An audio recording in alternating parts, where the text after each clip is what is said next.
So welcome everybody to this roundtable discussion meeting today, which is focusing on harnessing blue carbon to mitigate climate change and achieve a sustainable ocean. So this event is being hosted to wrap up the second theme of a project that we're running at the IES, which is called Turning the Tide, Systems Thinking for a Sustainable Ocean. And this theme has focused on blue carbon. So we're delighted to be joined today by some experts who are going to be taking a deep dive into this topic. Today's meeting is being hosted in collaboration with Ocean and Coastal Futures, and representing them today, we have Dickon Howell, who is going to be our chair for the session and has a wealth of expertise in this area. And so with that, I will now hand over to you, Dickon. Thanks, Jo, and thank you to all our panelists today. It's great to see you. In a moment, we're going to go around and do some introductions, but before we do, just to add to what Jo was saying, we're going to have a discussion today on the topic of harnessing blue carbon to mitigate climate change and achieve a sustainable ocean, which is really timely. It's COP28 is happening in 2 months in the UAE, where they will be looking at how we develop this growing shared ambition to deliver coherent ocean-based solutions to tackle the twin crises of climate change and biodiversity loss together. And I think when we talk about blue carbon, we're often talking about those two things. Global crises demand a global response, one that's coherent, collaborative, and leaves no one behind. Although some of the challenges we have internationally and nationally as well, particularly when we're looking at markets for blue carbon, are that there are gaps or shortfalls in measures and a fragmented, sometimes complex landscape to try and realize this ocean climate ambition and drive synergies across all the different agendas and motivate action that's coherent and makes sense from a local level all the way up to an international level. What we're going to talk about today is some of those actions that can be taken at an international level, a national level, looking at markets, but also the science for restoration. How achievable is that? How practical is that? And what do we understand about the administrative and capacity burden that we need to deliver blue carbon and the restoration that goes with it? And how can we streamline or simplify some of those obligations and guidance and develop both the science and the policy to support blue carbon markets in the future? I'm really pleased to say we've got 5 experts here today to try and answer some of the questions I'm going to put in front of them. I'm sure we'll do it very ably. Before we start, I'm just going to go round the room and ask them to introduce yourselves. And if you could, I guess, give your name, your affiliation, and just a very, very short overview of some of the work you're doing in this area, that would be great. Claire, I'm going to come to you first, if that's okay, because you're top of my screen. Thanks. Good morning. So my name's Claire Evans. I'm a principal biogeochemist at the National Oceanography Centre down in Southampton in the UK. So my interests are around managing carbon in the coastal zone. I do a lot of work on blue carbon, looking at trying to validate that in terms of a strategy, and also how externalities affect it and how we might implement this going into the future. Thanks. Great, thank you, Claire. Graham, you're next. Good morning. Yeah, I'm Graham Underwood. I'm Professor of Marine and Freshwater Biology at the University of Essex. I've spent the last 30 plus years working on estuaries and shallow coastal water ecosystems, everything from biogeochemistry up to sort of species ecology and landscape or seascape ecology. So they're my research interests. I'm currently chair of the UK Blue Carbon Evidence Partnership, which is a cross-government partnership, consists of DEFRA, Department for Energy, Security and Net Zero, Scottish Government, Welsh Government and Northern Ireland Executive. And that's a partnership with those devolved in the main UK administration to pull together both the evidence needs and the policy development around blue carbon. And that's an exciting time for this. They've just published an evidence needs statement in June this year, which brings together an agreed view of all the different administrations in the UK around what we need to do on blue carbon. So I can talk about that today as well.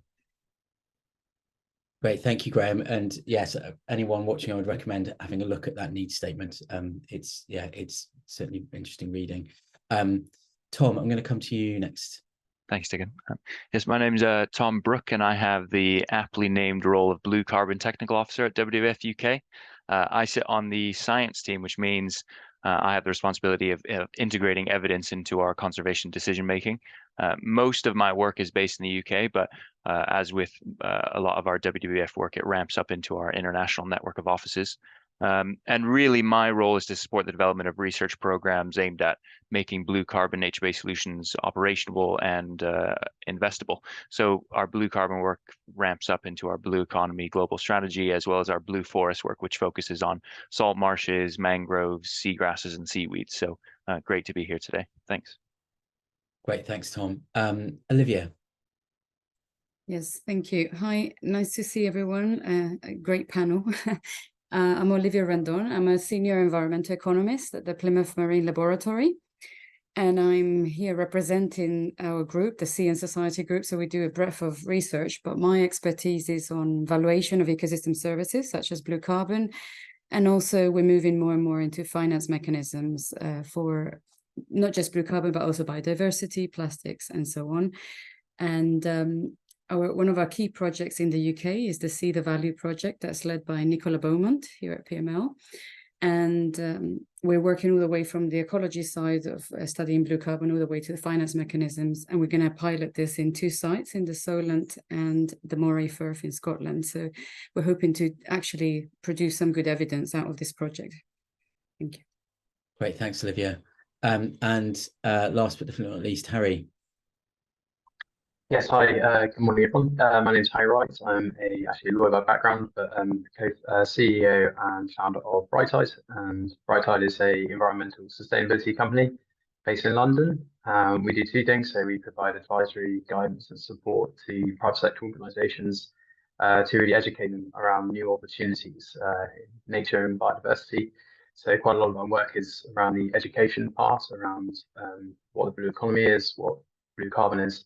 And then secondly, we also focus on helping restoration projects through accelerator programs and support from private sector really sort of scale up their ideas. So we recently ran our Blue Carbon Accelerator program, which was with the Crown Estate, Hogan Lovells and Ernst Young. And that really revolved around supporting 12 different blue carbon organizations from across the world, 6 NGOs and then 6 technology ventures working on the MRD part of it. So we've done quite a bit of work in the blue carbon space, and yeah, really excited to see the future potential. Great, thanks, Harry. So I'm going to get right into the question straight away. The first question that I've got here that I think would be interesting to frame everything else is really to think about what key actions are needed to unlock blue carbon as a climate solution. And within that, I'd be interested to know, I guess the first question is, what are your thoughts of blue carbon as a climate solution in that kind of mix? And where are we at the moment in that being kind of operational, I guess? I don't know who wants to go first. I'm happy to take hands, or I'm happy to pick someone. Graham. Thank you, Dickon. I think it's worth just starting by a couple of definitions, really. What is blue carbon? There's 2, really. The narrow definition, the UN definition currently, I believe, is around vegetated marine systems. So that's salt marshes, seagrass beds and mangroves. In the UK, we do have some mangroves in our overseas territory, so it has a UK relevance to mangroves. So that's the sort of narrow view of blue carbon. But then there's, I think in more recent years, a wider view has developed of other blue carbon habitats. And so people are excited about kelp and kelp bed detritus and where that goes, inshore sediments and deep sea offshore sediments, and also biogenic habitats, oyster reefs and serpulid reefs, things like that, that in themselves may not sequester blue carbon, but they may facilitate the sequestering of blue carbon. So I think it's worth understanding there are different views from different people when you use the word blue carbon. That's important to understand that. And then I think there's 2 foci of people's interest. There is the carbon sequestration, which relates to climate mitigation. But then there's all the wider ecological functioning that blue carbon habitats do. And I think only thinking about blue carbon habitats as carbon sinks misses a big trick. And I think people are very wise to that now, and people aren't just thinking about them as only carbon sinks. But if we do think about them as carbon sinks, then there's still some pretty big question marks for all those habitats about how robust carbon sinks they are, particularly over the long term. And then if we can we restore them? So that's one question. And I think we have reasonable science for some of those habitats. And there's plenty of attempts going on and plenty of trials, which is great because we'll learn more from that. The big question to my mind is, even if we do restore some of those habitats, and salt marshes are a big one in the UK at the moment, it's the focus of the government. I think all the governments that I sort of represent here today. I don't represent, I reflect their views. But then there's this issue of permanence. I mean, if you sequester carbon into a salt marsh, but in 20 years' time, the sea levels have risen and it's all washed away, we haven't actually achieved a permanent carbon sequestration. So there's some big questions around that, which are active research and things is going on. So I think in a way, well, there was a lot of excitement about blue carbon, and I've been to meetings in London with finance people getting very excited about investing in carbon offsetting into blue carbon habitats. I think there's some quite large question marks that we need to address about how well we can restore things. There's three of them. And let me just finish it. How well can we restore these habitats? Do we know enough about how they function to do that? How well will any restored habitats really respond to climate pressures? Because they're coming whatever we do. And then the other is, what's the permanence of that in terms of long-term true carbon storage, and the number as well? How much carbon is there really in there? And I can come back to those points later, but I think that's three important things we need to think about in this context of blue carbon. Thanks, Graham. They're really useful framing questions. So yeah, I've added them to the list, which is good. But it would be it's good to think about those things as we're working through, because you're absolutely right. And those questions are all fundamental to any financial mechanism that you might use going forward on those as well. Claire, you've got your hand up. Thank you. Yeah, so I would completely share Graham's view in terms of we have to look at blue carbon as something more broadly than just coastal vegetated ecosystems. And also, the important highlighting of we can't just look at what the situation is today. We have to look into the future, because any intervention we do has to be inclusive of those externalities. But the other thing that I think it's important to state right from the word go is there's a big focus here on restoration, but actually we already have a lot of blue carbon systems that exist and are doing this job really, really well. And I think that it's so important that we protect what we have and just do some of the basics, like improving the health of our ecosystems, and water quality, for example, is so important. So I would definitely advocate for even the more basic questions being examined before we start looking at more complicated and involved solutions. And also, I agree entirely with Graham that it's really, really important to properly constrain the emissions values, if you like. So that's the offsetting, I hate to use that word, but the carbon sequestration potential of these environments, because there's still a lot of unanswered questions in the science. Thank you. Now, just a follow-up question on that for people who might be listening to this and aren't as familiar with the topic. When you talk about we already have a lot of blue carbon systems that must be protected and improved, what in particular are you thinking of? So if we're thinking about a very much UK-centric situation, we could start off with the obvious one. So probably the biggest hitters, if you like, in our coastline are, as mentioned, the salt marshes. And so at the moment, there's a lot of work ongoing to try and determine what their value is, and can we realign them? So former salt marsh that has been turned into farming or agricultural land, for example, what's the benefit of releasing that back again, and how quickly we those ecosystem services, as it were, not just carbon sequestration, but all the others, re-establish. But beyond that, around the UK, we once would have had a lot more seagrass. And in fact, there are some reports that suggest we may have lost sort of almost as much as 90% of our seagrass. But as water quality has improved with the introduction of the Water Quality Framework Directive and so on and so forth, we see that seagrass is starting to regenerate in some areas. So again, this is something into the future that presents a real opportunity, because we know in theory the habitat is capable of supporting it. It is just that water quality question. So can we help that seagrass re-establish? So I think from a UK-centric point of view, those are the obvious ones. But also, as Graham said, there's our offshore sediments as well, and inshore sediments. How do we manage those? How does the impact of bottom trawling affect those? And, you know, are there ways we can manage those resources to ensure that the carbon that they contain is maintained into the future? And then, of course, as mentioned, you know, further afield, mangroves are really, really key as well. And I know that's a really big focus going forward for DEFRA. So yeah.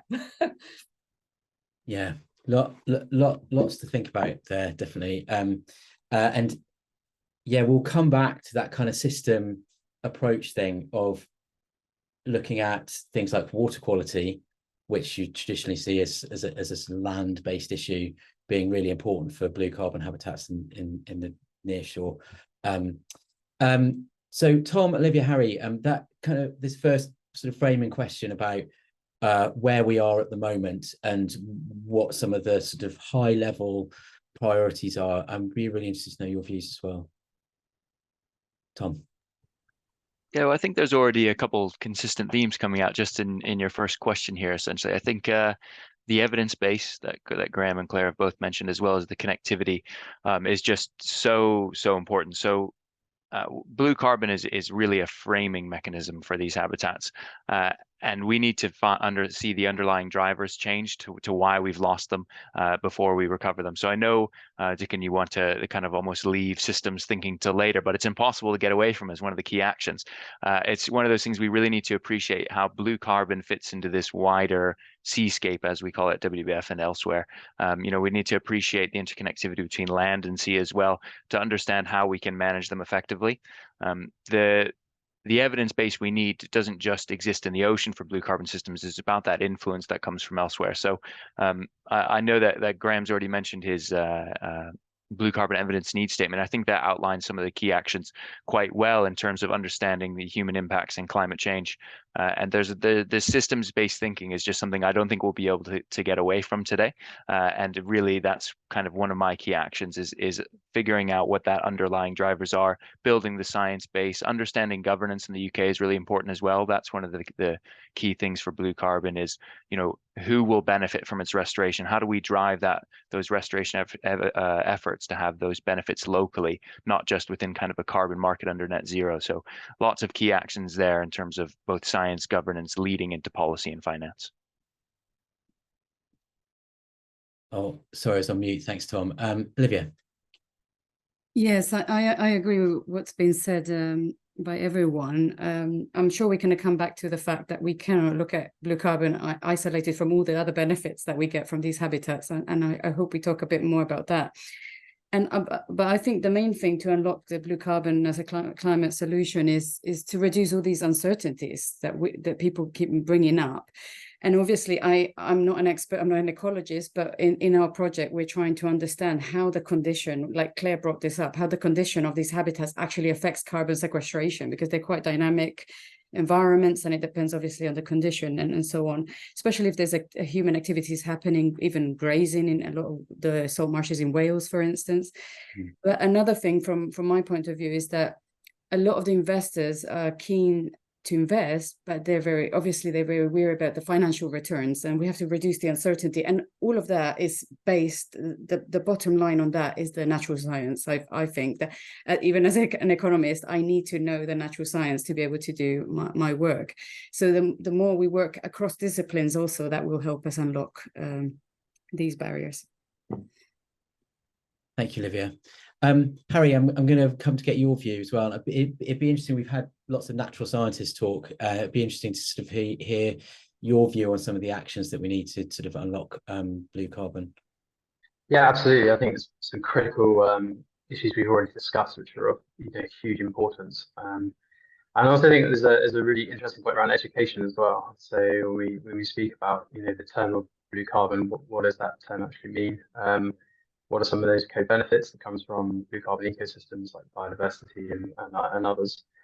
And also a huge amount of education required, I think, when we talk to investors and private sector about the complexity involved in getting the science right, but also around how do we unlock some of the financing into science, into research and development financing as well, not just focus on sort of public funding, but also how do we unlock a lot of that capital in the private sector to go into supporting the science and restoration work that's ongoing. If you look at SDG 14, I think it's the least funded of all of these sustainable development goals, and I think only 1% of climate financing goes into the blue economy. So I think building those bridges around education, talking about the benefits of the marine ecosystem, and what they bring to a whole range of different things, and then understanding how private sector can also, if they want to see this market, future market grow, then we're only going to get there if we also invest in the research and development and the science to build the frameworks and to build the science and methodologies that are required. So I think that's also a critical point as well, is how we unlock capital to really support the fantastic science and work that everyone is doing in this space. Great, thanks, Harry. And it's such a fundamental point, and often ends up being in a strange catch-22 situation, doesn't it? That until you have the science, you can't unlock the funding, but you need the funding to unlock the science. And so it's in a sort of strange situation there. But yeah, we'll come back to talk about that because it's really, really important. Graham. That segued to my comment, actually. I feel we must avoid the trap of waiting for the science before we do some things. And I think we need to go on a process of learning by doing, because there are things underway and we can make mistakes. That's fine. There's nothing wrong about making mistakes. Let's learn by trialing various things. There's projects of various sizes across the UK. And I think that's the way forward. If we wait for the perfect set of science data, we'll never get there, and we'll lose years. So we should attempt things, be prepared for things to go wrong and learn from those. And I think that's a good philosophy in this space, because we've lost a few years, let's say, through for various reasons. We're behind the curve. So let's learn by doing and see how we can get on with it, and learn from those benefits and the mistakes we'll make. Yeah, it's a really good point, Graham. And so I do a lot of work in offshore wind, and it feels like for the last 15 years in offshore wind, we've been talking about it will take us a decade to understand cumulative effects properly in offshore wind, but it's 15 years later, and we could have spent that 15 years trying to figure it out. We can't let that happen again. It's a good segue then, Graham, into thinking about, we've got these three questions around what the priorities should be for blue carbon habitat creation, restoration.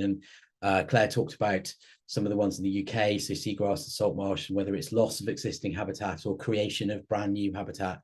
And then at the same time, thinking about some of the barriers to delivering those solutions. And Tom's absolutely right. We can't talk about any of that without thinking about systems and where the solutions lie. One of the conversations so I do a lot of policy work as well, and one of the conversations I always have with people around the difference between marine and terrestrial, whether you're looking at biodiversity markets or carbon markets, is this issue of land ownership and regulation. And the fact that in the marine environment, one of the best ways to restore stuff is just to stop people doing things, which needs national approaches sometimes. So there's a lot tied up in that. I guess I was sort of rambling a little bit, but I'd be interested to know, to go back to that question about priorities and steps that we need to take and challenges that we need to overcome on the ground to deliver some of these solutions. And once we've had that discussion, I think it would then be useful, provide a useful framing to questions about potential for markets, because that question about potential for markets obviously relies on being able to deliver things on the ground. So if anyone wants to come in and talk a bit about priorities and some challenges. Yes, Graham. Let me just start with what's happening then in terms of priorities. The current priority from policy people is salt marsh. And that's for two reasons. One is there's probably the greatest data sets available on that. And there's a big attempt to try and get all the salt marsh mapped and the carbon stocks accounted for, so we can consider whether to put that into our nationally determined contributions as part of our sort of climate inventory, carbon inventory. So DEFRA are leading on that along with other people. Scotland's quite advanced on that. They've done quite a lot of mapping, Northern Ireland, Wales. So a lot of that's a top priority. Whether and so there's action on that. Whether it then results in being taken up by DESNZ into the carbon inventory is a separate question. It's slightly a political question because it might actually not be a big enough number to actually make a real difference. But salt marsh is the priority there. Seagrass is number 2, but as Claire was saying, although seagrass is coming back, we've lost most of our seagrass, and so that's a sort of future thought. So salt marsh is the priority at the moment. It may not be the best priority, but it is the priority because that's where we are most advanced, I think, in our thinking. So I think it's worth just stating that. And then the issue around salt marsh from the finance point of view is there's one thing about knowing how much carbon is in there and whether it's gone down or up since 1990. Then there's the questions we've alluded to about whether it'll still be there in 30 years time, 50 years time, even what we've got, let alone whether we make any new ones, because we will be losing salt marsh.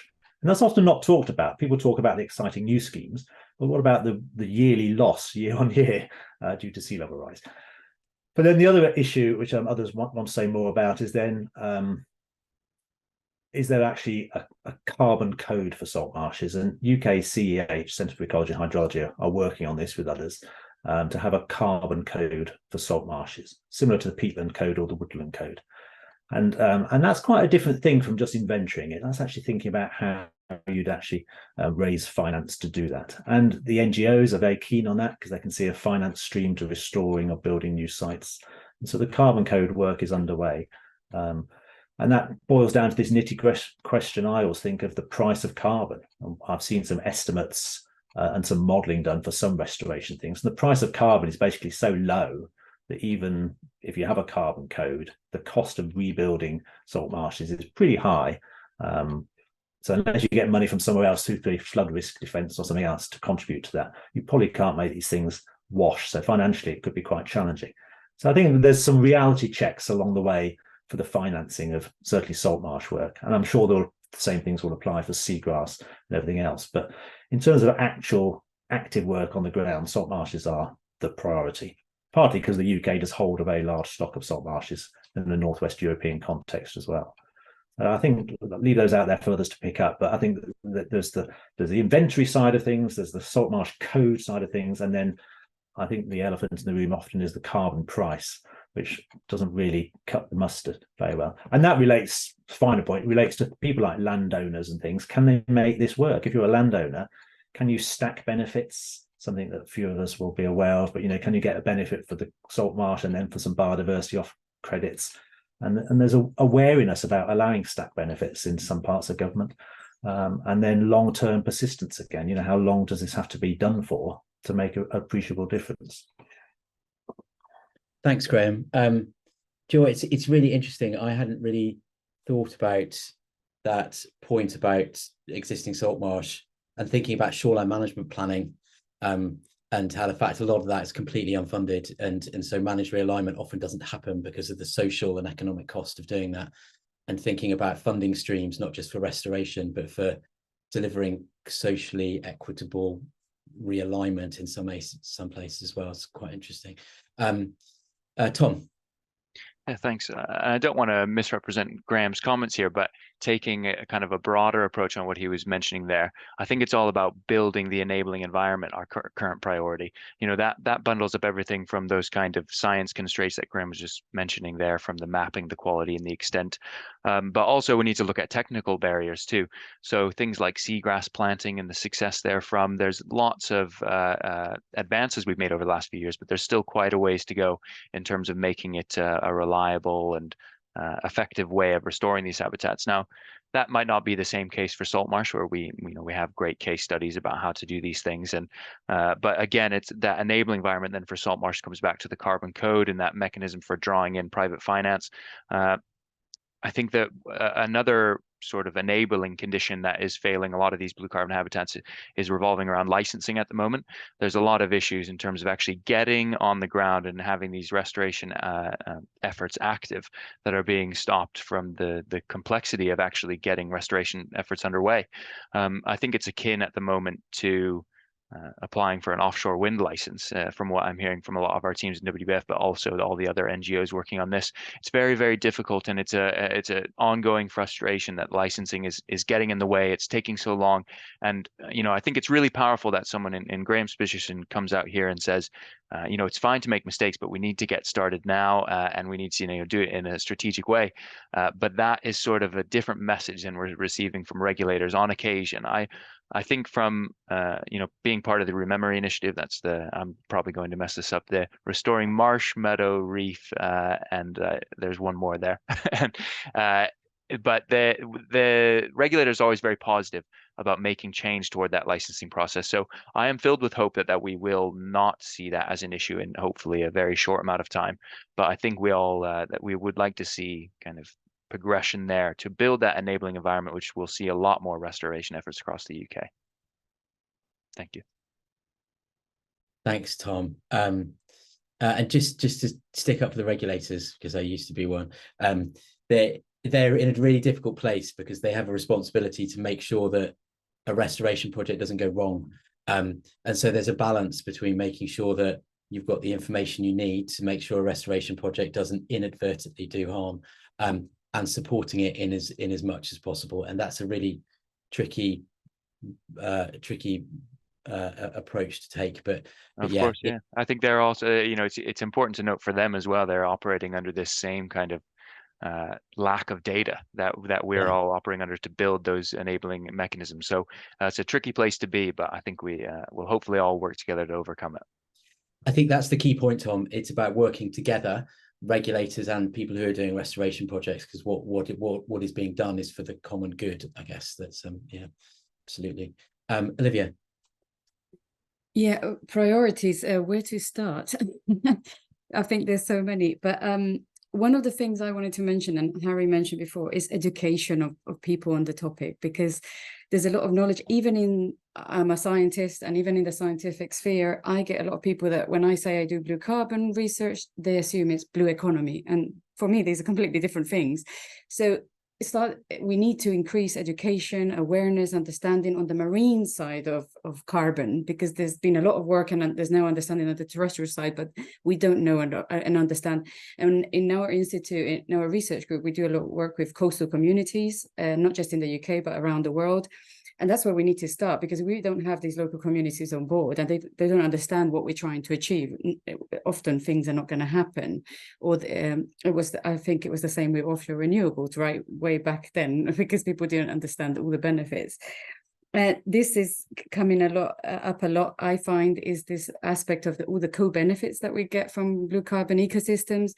I worked on a project before in Wales looking at coastal flood defence, and every time we were working on that project, all the other benefits came up. Carbon came up, biodiversity, pollination benefits, and now that we're working on blue carbon, all the other benefits are coming up. So I just think that we cannot look in isolation.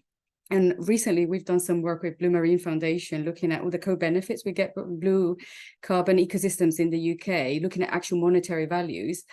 And we find that it's not always carbon is the highest value that you might get from a blue carbon ecosystem, but just getting those values shows everything that we're getting from these ecosystems that often will help justify and make things happen. And also that will help for the education and capacity building that we do when we have these numbers and this data.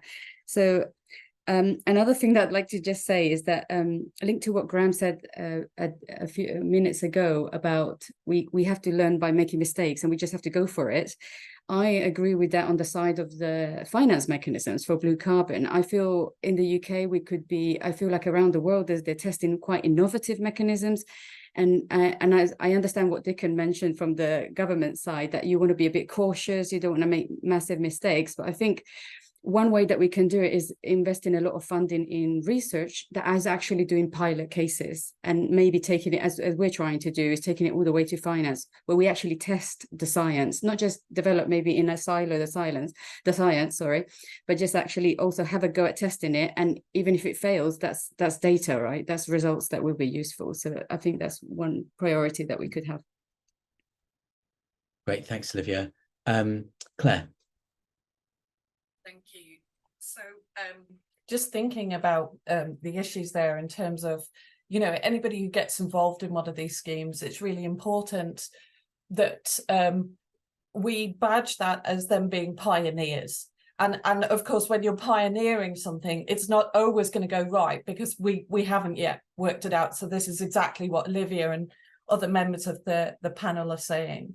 And in terms of when we think about carbon, of course, at the moment, I mean, my work on seagrass shows us that some of the seagrass beds around the UK aren't contributing that much in terms of carbon, but we have to look at the other ecosystem services they provide.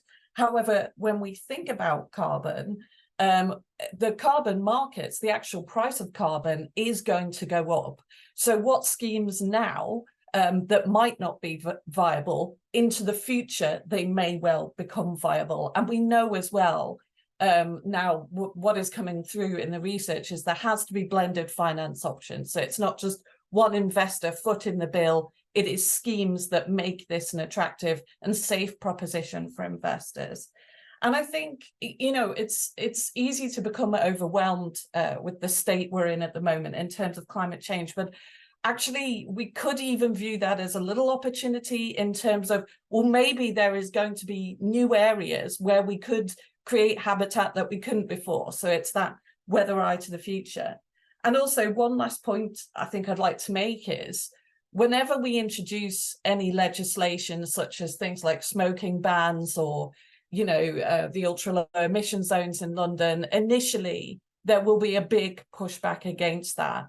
But into the future, you know, those become accepted, those become necessary. And I think we're at that point now where we just need to go for it. We can't afford to wait, even if we don't get things perfectly right all the time. Thanks.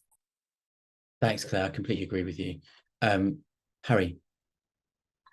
Yeah, no, some really amazing some thoughts and some really great to see how passionate everyone is. And I totally agree with Claire. I think now is actually a really interesting time, because we've got the 30 by 30 goals, we've got the TNFD framework, which is coming out in September, which is, again, as part of the education process, you know, helping companies understand what their dependency is on nature and the marine environment. And then the points Tom raised are really pertinent. Some of the feedback we had from the NGOs and the ventures we supported on the programme was around those sort of leasing and licensing issues and how we can sort of streamline those, and also really help build entrepreneurship and innovation in the UK. I think we've got, you know, one of the best tech platforms in London, across the country, in the world. You know, we've got some absolutely fantastic innovation and entrepreneurship here. And I wonder if there is, you know, Innovate UK is doing a brilliant job, and I'd love to see more of these kind of, you know, entrepreneurship funds to really try and help fund innovation, whether that's around marine data, looking at biodiversity monitoring, financing going into the NGOs doing the restoration work, and also blended finance as well. I think so. There's a really great opportunity at the moment. I think the interest is certainly there. The risk appetite is obviously quite high at the moment. But then if you look at the risk appetite, you compare it to things like blockchain technology or cryptocurrencies, you know, so much money goes into these industries, whereas very risky. But what we're talking about here is something which is critically important to all of us. You know, nature is so important to our health, our well-being. It's important to the future climate story, future biodiversity story of the country. So this is something, in terms of the risk appetite, it's actually worth investing in, I think. And I think that goes back to the education point. So I think it's a really interesting time. I wonder if there could be some innovation hubs around the coastlines of the UK where we can trial some of these new ideas, trial restoration, you know, and all of that. So I think there's a big opportunity to move forward. Thanks, Harry. The point of innovation is really interesting, and I guess a lot of what we've been talking about the need to just try things. I'm wondering, and this is a question that's sort of a little bit off script, but I would be really interested to know what your thoughts are. The way that action is taken from government is almost always because there is a policy framework that's either reflecting a legal requirement or then leads to a legal requirement to support it. And currently, our marine policy framework is based around the sectors that we want to work in, whether that's energy or transport or wherever, and biodiversity and UK marine strategy with the indicators that we have there. We've talked a lot about blue carbon being inextricable from the biodiversity benefits, and I was just wondering whether, as a group of people working in this space, whether you thought the policy framework was sufficient enough to enable the action that needs to be taken to be taken forward. Because often some of the reason why government isn't taking action is because they can't find a place for it internally to get funding or to put pressure in different places. And I was just wondering what your thoughts were on there. We have quite I want to say strong, complete framework for biodiversity around UK marine strategy that has failings in it, and whatever you think of that. But it feels like we might not have the same sort of strength of framework around blue carbon, or that it's not tied in. And I'd be interested to know what you thought of the policy framework and whether actually you think blue carbon should be integrated into something like the UK marine strategy. I don't know if anyone's got any thoughts on that. Graham. I don't think it's quite so unincorporated as you say, Dickon. I think, talking to Scottish colleagues on my partnership panel, they put considerations of blue carbon habitats, not just carbon, but blue carbon habitats into their process looking at highly protected marine areas. Now, that all got terribly controversial in the end, probably due to a lack of local consultation and education and all those sorts of things. But that was definitely there. The Welsh devolved administration has, I made a note because I thought I wanted to bring it up today, because the Environment Wales Act, which requires all acts of the Welsh government to pay attention to the future of multiple generations of benefits and things like that. Northern Ireland is a little bit behind because they don't really have a functioning government at the moment, but they have plans to do similar things. And then England is a little bit laggard on some of these things, but there's things out there around incorporating blue carbon just habitats as good things in a whole set of frameworks. And I often feel I think we sort of have a policy framework. Of course, it could be better, but implementation is often the hurdle. It's not that the policy doesn't exist.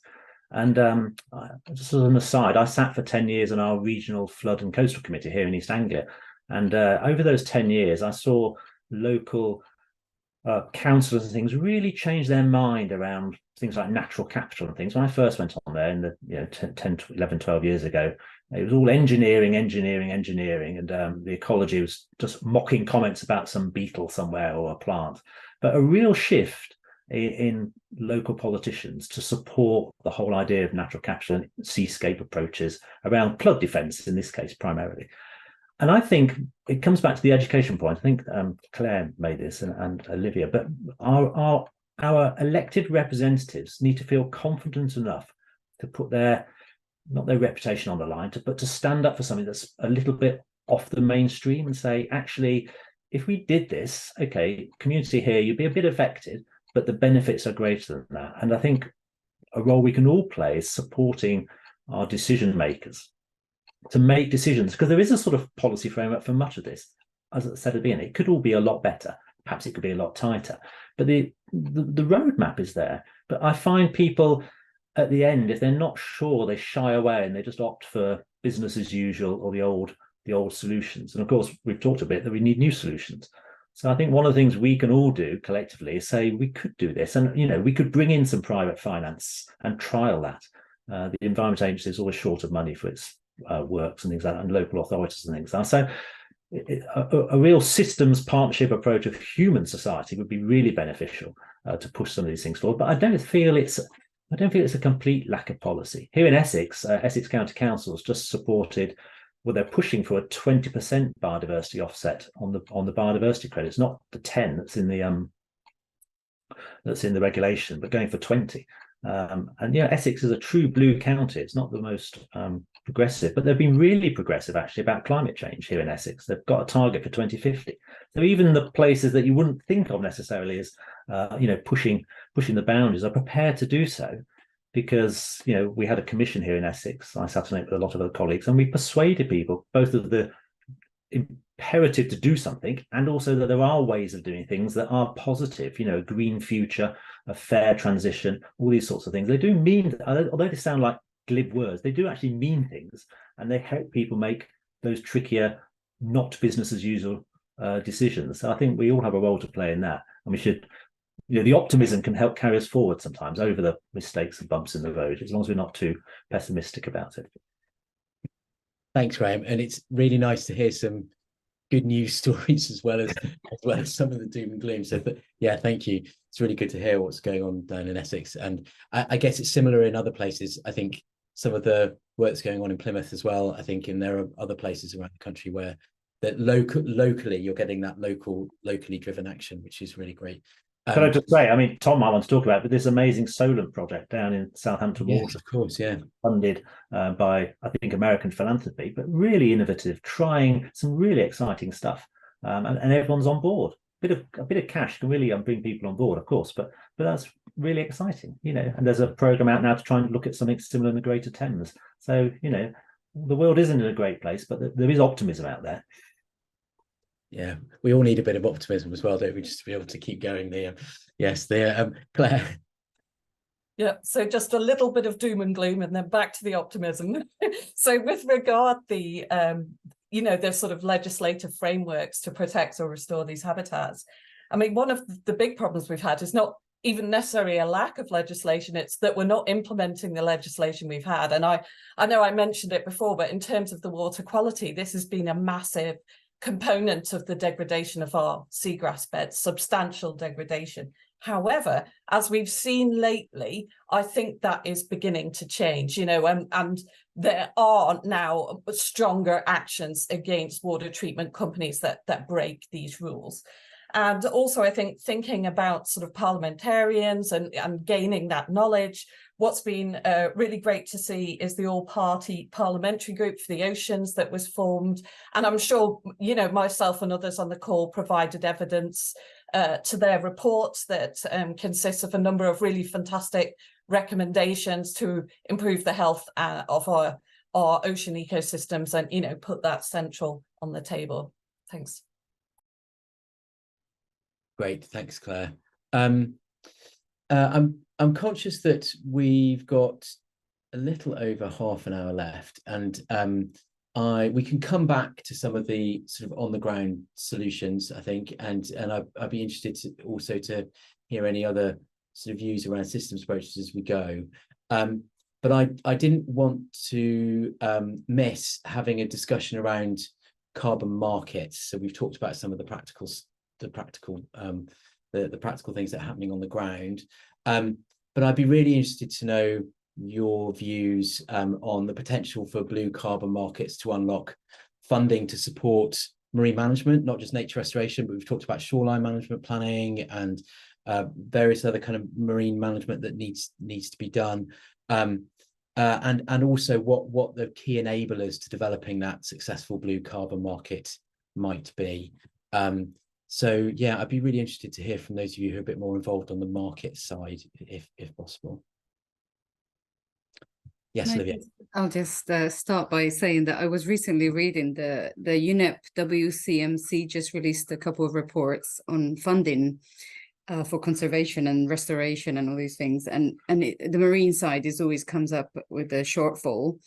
And it's always the private sector that has the lowest, the least funding comes from the private sector, right? The highest is international bodies, governments, and so on. So I just thought that we're clearly, there is a huge need for ocean and marine management funding. What I find challenging is that the labeling of if we label it as blue carbon markets is that can be a limitation. I think it will obviously bring funding to the marine side, but by labeling it as blue carbon, I think that's interesting. I've seen a few initiatives that are looking at resilience credits and nature credits, and I'm just curious to see how those will develop into the future, because they're more holistic, looking at all the benefits. So I think that will be interesting.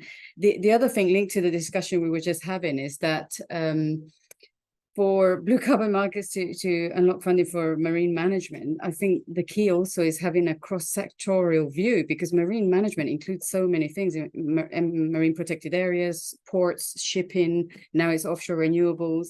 So is you have to think of balancing all these activities. And for instance, we're writing a proposal with led by University of British Columbia in Canada, and this proposal is specifically going to focus on how to increase the access to African communities to financing for climate change mitigation and adaptation, because we're finding that it's not reaching the coastal areas, it's getting diluted through the system. So this is one area that we're keen to look into more about. I'm not an expert on this for the UK, but it's just some thoughts there. Thanks, Olivia. I guess had a follow-on question for you and for others talking about this then. Would it be more helpful to be talking about natural capital markets rather than blue carbon markets, and to be wrapping everything together into that frame, do you think? Yeah, I with my colleagues, we always have this discussion. Do you bundle all these goals or do you have them separately? And I think at different times you want to do different things, because you want to promote a certain agenda at one point, and sometimes so it's beneficial in different situations.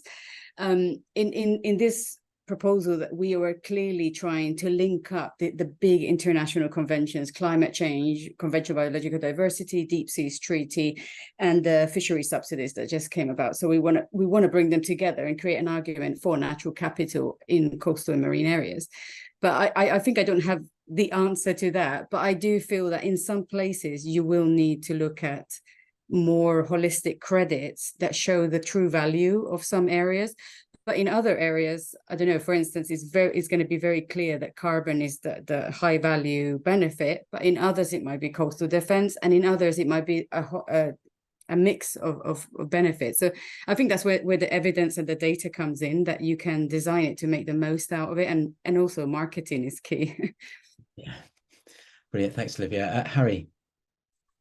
Yeah, no, really interesting. I think what I've seen over the last sort of 2 years since we've been working in this field, a huge interest in the ocean ecosystems, and I think a realization that they do provide so many different benefits, which is critical to business and critical to society, and also government targets as well.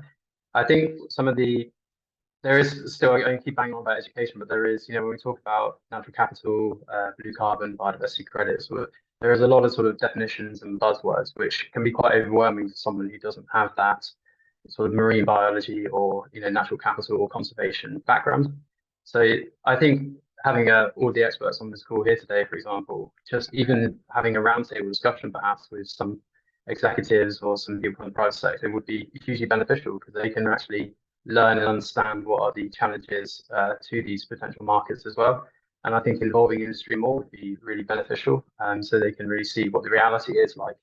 And even the reality of a seagrass restoration project, how do you actually restore seagrass? How do you maintain seagrass ecosystems? What biodiversity can you find there? Why is it important? So all of this is really important, I think, to then unlock that capital, which we really desperately require and in urgent need of. So that's interesting. But I think frameworks like the SBTN, which is coming out, the TNFD framework, the 30 by 30 goals, you've got the nature restoration law, which is hopefully going to pass, it's more EU-centric, but all of these guidance, you've got the Ocean High Seas Treaty as well. I think the more we publicise and talk about the ocean, the benefits that the ocean provides, the more I'm seeing like Deloitte and others, EY, really focusing on this. It is really interesting to see how the ocean is becoming a theme in the private sector. And I guess the key now is joining the dots between how does the private sector actually invest in ocean restoration, how can we get them engaged and involved as well. So things are starting to change. I think it's a really important time. It's just connecting the dots, I guess.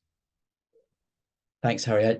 That's trying to understand how you get private sector sort of engaged and interested is really important. I think I've been having conversations recently with some I guess oil and gas companies, which is people who are looking at decommissioning, but also really conscious of the commitments at the biodiversity COP that they have to be nature positive in all their operations, and that's really starting to bite, I think, for them.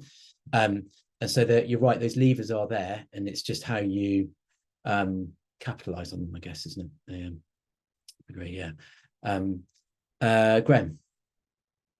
Thank you. I wanted to come in on those thoughts, really. A few of us were at a meeting in June around natural capital markets in London, and it's a new area to me, really. But I think in terms of the international obligations, that's clearly something that governments are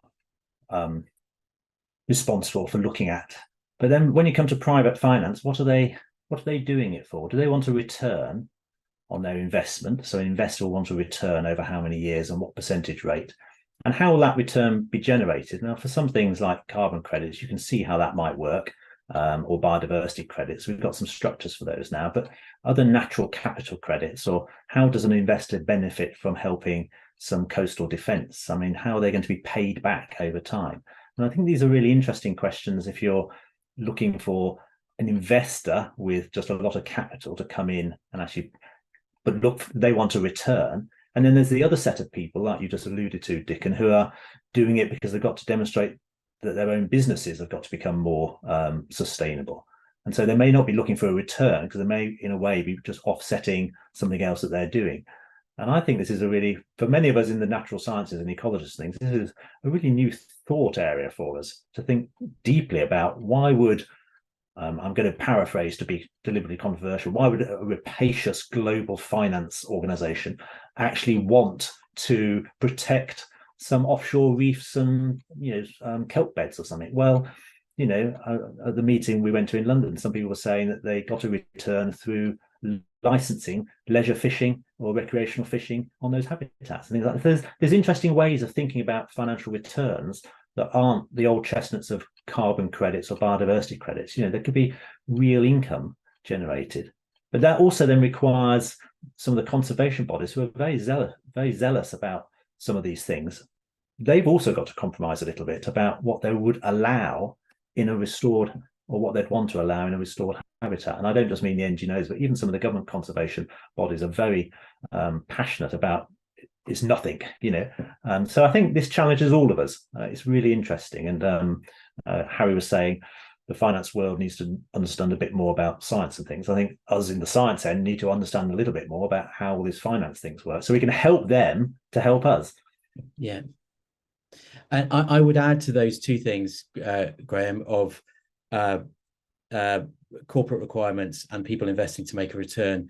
Those people who want to buy an asset because they have to. So, for example, the biodiversity offset market, and this is really looking at offshore wind now, where they have to deliver compensation or mitigation, and the only way they can do that is by buying effectively a product that somebody has developed, whether that's an oyster reef or another 100 kittiwakes that someone has developed them for. And so you have someone buying a product, you have someone providing that product, and the person providing that product needs investment, and they're making a profit on it, and there's a market, I guess. So, but you're right, it's challenging natural scientists to think about different ways, and challenging marine managers as well to think about how can, for example, I don't know, fishermen create biodiversity credits by selling quota and not trawling, and sell that to somebody else. And it's those sort of interactions between industries that are really interesting, I think, and innovative. Olivia, sorry. Yeah, just to come in, because that's exactly what we do in our research group. So we're really interested in understanding people's motivations, or companies, what motivates them, what makes you like something or prefer something over something else, what your trade-offs and all that kind of thing. That's what we do. And right now we're designing actually a research project to interview companies across the globe and understand what would make them invest in blue carbon or not, those that are doing it already or that might do it, and also what would push them towards blue carbon versus terrestrial or renewable energy or any other sector. Or so we are, that is, research is to come, but it's something that we do a lot in our group, is trying to understand, and also what is actually influencing their decisions. Is it the big international conventions? Is it national legislation? Is it their own personal interest? Because sometimes as a CEO has their own agenda, right, or interest. So we're always trying to understand that. And once we can understand that, we can more easily target these groups based on what they're interested in funding and investing in. Great, thank you, Olivia. Tom. Yeah, I thought it worth mentioning because a lot of us have discussed bringing the private sector along the journey with us through that kind of uncertainty into when it's investable. And I just thought it worth mentioning a positive experience we've had with one of those being Aviva recently, where WWF has a partnership with them on climate resilience. And, you know, we've seen Aviva invest quite a lot under their net zero framework recently with various NGOs, and working with WWF, they're also working on some of those data gaps. You know, we've specifically installed a flux tower on the Ribble estuary that's going to collect some of that critical emissions data that'll help salt marsh fit into the greenhouse gas inventory, but also you know, some of the underlying financial mechanisms through, you know, the salt marsh carbon code potentially. And I think they've seen the benefit of that because of not only how it could make it more investable through net zero, but salt marsh is a critical component of coastal flooding and preventing coastal erosion and increasing climate resilience, and that fits very well along with their business model. So I think that's a really good example of how natural capital approaches fit with someone in kind of a societal net zero perspective, but also within their business model. So that's something we can maybe capitalize on in terms of getting businesses engaged. Of course, we want to make it investable for everyone because the finance sector is the largest indirect driver of environmental loss and climate change. So we want to make it as accessible as possible. But again, you know, that's just one of these examples where I think we can hopefully draw more people along for the journey in the same way they've been. Thanks, Tom. Claire. So I think there is a general feeling that, you know, things are running a bit slowly in terms of connecting the finance to these projects, and it's quite interesting to examine why that is. And I think the work Olivia is doing is really going to help us on that, because, you know, you look at the stakeholders you need to bring together to make this happen. You know, generally speaking, it's driven by NGOs, so sort of Tom's folk, and then, you know, we've got the finance folk, and then you need the science to underpin it. So you've got a mixture of very different sort of underlying ethoses and motivations. So as a scientist, I want the truth. You know, it's hard for me to give you an answer if I'm not entirely believing in it, and the you know the conservationists, they want an answer, and the financial folk are looking at their bottom line. You know, so I think what's very interesting is you need to bring together this very diverse constellation of components, and what's required is maybe all of us to be a little bit more pragmatic. And for me as a scientist, say, okay, I don't have the perfect answer, but here is something for you to start with, and, you know, so on and so forth. But I do find it extremely interesting, and yeah, I'll be very interested to see how Olivia's team's work progresses in this sphere. Thanks.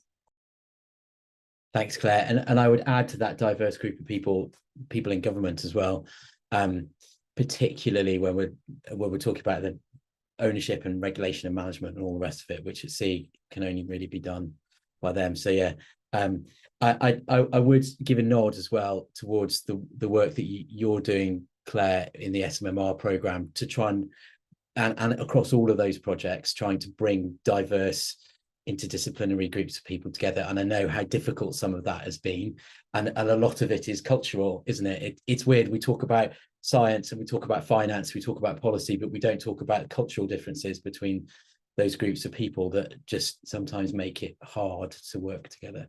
Absolutely. I mean, we've spoken a little bit today, or it's been mentioned at various times on the call, you know, but there are differing attitudes to these initiatives. And so one of the interesting things, so the work I'm doing on the SMMR, which is the Sustainable Management of Marine Resources Programme, so our project RESO, which is all around looking at how do we promote the restoration of seagrass ecosystems around the UK. And so what we've seen in seagrass restoration initiatives in the past is that some are received so favourably, and it's really driven from a, pardon the pun, grassroots level, you know, with local communities almost self-organising and getting that done. And then in other places, there's been examples of people going out and ripping up seagrass that's been planted because they really don't understand, and they feel like this is going to impose limits on their use of the marine environment. So there's a whole question there of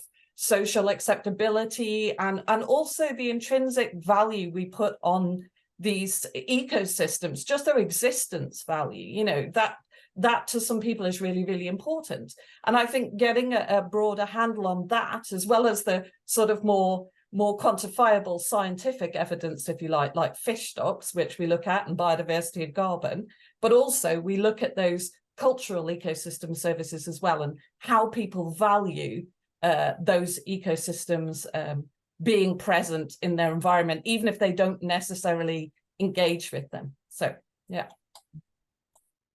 Thanks, Claire. Really important thoughts there. Right, so we have 15 minutes left, and there's 5 of you, so that broadly works as sort of 3 minutes each. And I was just wondering whether you would give us some of your final thoughts. I guess we've talked a lot about work that's been going on, some of the challenges that there are, and I guess as a sort of frame for that, I'd be really interested to know what you think should be happening in the sort of short term, the next 12 months, medium term, over the next 3 to 4 years, I guess, because that's the real sort of crux of it. As lots of you have said, we really need to get moving both over the short term and that sort of near medium term. So I'd be really interested to know what, if you had to give us some final thoughts to take away, what would they be? Wants to go first? I can go first if you like. So I think what's really, really important is putting these environments into a broader context, and that's a spatial context and also a temporal context, as well as the societal context, if you like. So what I mean by that is, in terms of the spatial, it's understanding how those ecosystems, the value of those ecosystem services in terms of what's going on around it. So we spoke earlier on in the call about land use change. And things of that nature. So I'm actually a firm believer that land use change is a massive degradation factor for blue carbon ecosystems. And that's a really big theme of the research that we're doing at the moment to try and constrain that better. But also this question of temporal sustainability, how that might change the threats with that, but also potentially the opportunities. And as I said, this is a ecological system we're talking about here. You just can't take the people out of it. The people have to sit fundamentally in the middle of everything we do. And so more, I think, from my viewpoint, is more holistic programs that try and build this broader understanding. And that's what I would really advocate for, and, you know, love to see more of going into the future. Thank you very much, Claire. Who'd like to go next? Graham. Okay, thank you. So next 12 months, I'd like to promote again the work that the UK and government devolved administrations have done around this evidence needs statement. It's a live document. It doesn't just want to go on a shelf and gather dust. So we have a workshop coming up with a lot of the NGOs and partners in October. We have engaged with the UK Blue Carbon Forum and the Scottish Blue Carbon Forum. We've got a symposium at the Scottish Masts meeting in Glasgow in December, looking at the science gaps around these things. We need to work with people, I think, on a document that the governments of the UK have agreed, because we have a template to develop some of these areas. So I think one of the things I'm doing as chair of this committee, and that's why I'm plugging it now, is actually to try and make this document do something rather than just be a rather beautiful document, which it is. So I think working in the short term is around those evidence needs and getting programs underway. Now, some may be government funded, some may be funded through the research councils, some may generate private capital or philanthropic fund, whatever, but to try and allow the community to sort of know what each other's doing and make some progress on these things. And I'll say in that evidence needs statement that the fifth, one of the fifth elements on that is on socioeconomic benefits and costs, human activities and climate change. It's absolutely crucial to get people on board. And it won't just be the same. I think one of the things that slightly longer term, we do have lobby groups out in the marine environment who are quite powerful. The aggregate industry, the offshore, all those sorts of things, fishing. They have valid points of view, but it's not the only point of view. And I think we need to help our decision makers hear the wider perspective about some of these things, as well as the local or the lobby group pressure. And I think over the next few years, perhaps if we can do that in some case studies, I think the Southampton case study may well demonstrate some of this, that we can show that enhancing natural capital at a seascape scale, which I think are two really important things to do to build climate resilience, doesn't mean everyone loses out. some people will change. There'll be change for some people, but the net benefits to society need to be positive. And I think we can do that, but it might mean that some organizations, industries, sectors have to change a bit what they do. But we need to, I think, marshal the evidence to show that that is not going to be a long, there's a bright future for them in a different sort of world. And I think that's really important. So that's a sort of midterm just for us to start thinking a bit about that, because otherwise we'll be blocked all the way if we're not careful, and that will slow everything down. So there's my sort of this year and then the next few years. Great, thank you, Graham. And one thing you said that stuck with me through this is similarly looking at where local action or local government is outstripping national government in terms of aspiration and achieving things. I think is really interesting, and can sometimes be useful for national government to feel supported in action that they're taking. So yeah, it's really good too. I think we all forget, who are not politicians, that politicians have always got the next election in mind. And so they, we always want them to make difficult decisions, but then if they do, we don't vote for them because we think they've done a bad decision. So we're all part of this ecosystem, political ecosystem, but I think we have to understand the framework within which they're working to and help them do the best they possibly can. Yes, absolutely. Thank you very much, Graham. Olivia. Yeah, thank you. It's hard to say what you want to be a priority in the next year or so. There's so many things. Definitely from the government, I'd love to see the standards, something come up on the standards, the biodiversity net gain initiatives, and all these. I think we could invest more money and bring more people in to make these things happen sooner rather than later. But in a nutshell, I think the key things that I think work the best are when we work across disciplines in an interdisciplinary fashion and we create in networks. I love there's more the UK Blue Carbon Forum, all these initiatives. I think that is very helpful because that way we connect, and loads of people doing loads of things, but often in isolation. So we have to come together, and also obviously we have to pioneer. I think it's very interesting that the UK is giving loads of funding internationally for ocean funding, coral reef funding, the Blue Fund, and all this. We need to do the same in the UK. Increase the funding in the UK, and actually take a bit of risk by pioneering. As Claire used that, I think that word is great. To be pioneers in testing methods. Maybe they don't work. Let's have a go at looking at blue bonds for blue carbon ecosystems and see if that might be a way forward. So I just think that we have to be a bit more of risk takers. That would be great. Think. Thanks, Olivia. Tom. Yeah, I would just echo the difficulty in kind of aligning a priority here. Is essentially, I think we could take one of these workshops to look at governance, science, legislation, any one of them, and outline many priorities. But I would echo that call for kind of a collaborative atmosphere. And I think that's what we're seeing through, the workshop for the UK Blue Carbon Forum and Blue Carbon Evidence Partnership.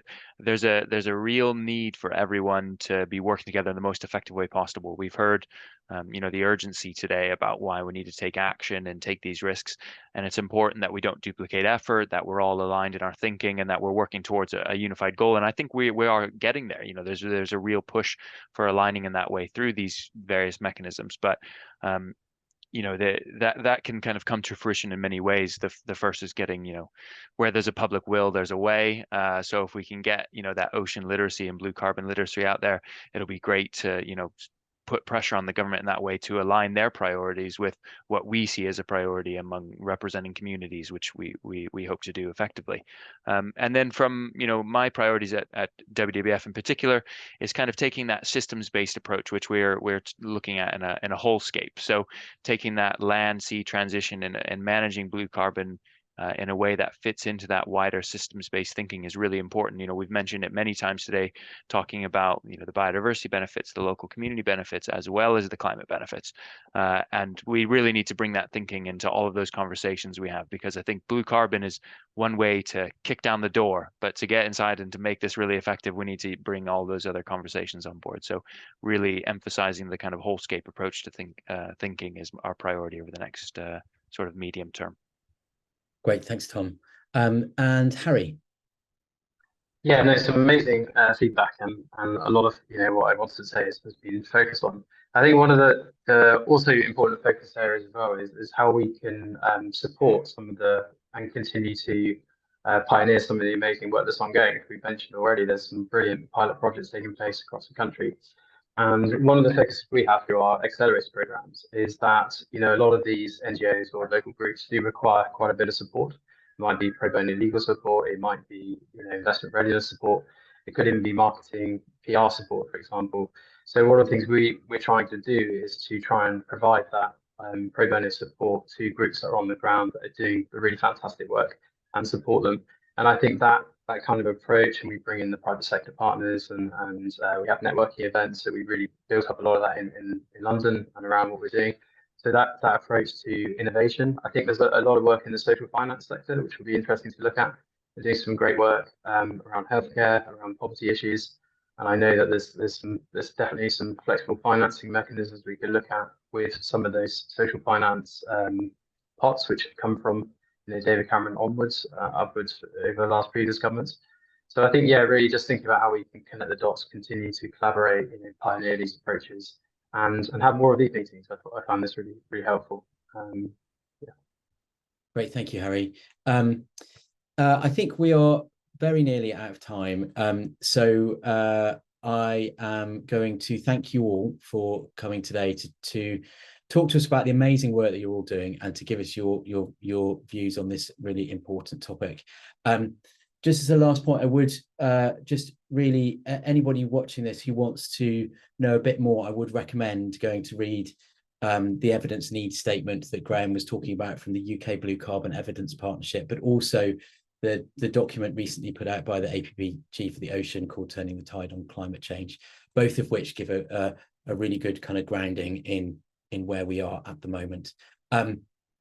So I guess it just remains for me to thank IES for hosting this event. Thank you very much, Joe, and to thank you all for taking the time out to participate. I know I've certainly found it a really fascinating discussion, and I hope you have too.